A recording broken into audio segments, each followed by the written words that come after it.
તો વરસાદ તો આવ્યો પણ એને ધડાકા ભડાકા ન કર્યા પણ જે સપ્ટેમ્બરમાં ધડાકા ભડાકા થઈ ગયા. નાઇસ.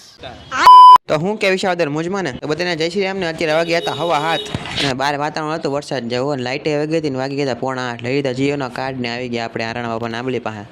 તો ટેબલ ને એવું બધું લઈ લઈને સેટ કરી નાખીએ આપણે છત્રી ને એવું બધું જે આપણે રાખતી હતું અત્યારે મેં કીધું આજે વરસાદ આવે છે ત્યાં તો તડકો નીકળો જો भाई ये तो शुरू होते ही खत्म हो गया यार. છે કસ્ટમર આવ્યા હતા મોબાઈલ લેવા હાટું અને તાતો ધીમે ધીમે વરસાદ ચાલુ થઈ ગયો જો ધીમે ધીમે છાટા આપણો ટાઈમ થઈ ગયો ઘરે જવાના વાગી હતા હવા એક અને ઘરે પહોંચ્યો તો વાગી ગયો 1:30 તો પહેલાં તો જમી લઈએ આપણે પછી વરસાદ જો ઝાપટું આવી ગયું તો હરખાઈને જો આપણે બધા ઘડીક વાર નાહી લીધું અને હવે ઉપર જોઈએ આપણે ધાબા ઉપર કેવો વ્યૂ આવે તો બધી બાજુ કાળા ડિબાંગ વાદળો જ છે નકરા તો વરસાદ એમાં સોલાર હોતે ધોવાઈ ગઈ જો ધોવું નહીં પડે હવે તો એક સાઈડ વરસાદ ચાલુ હતો ને આપણે ગરમા ગરમ ખાઈ લીધી દાળ વડી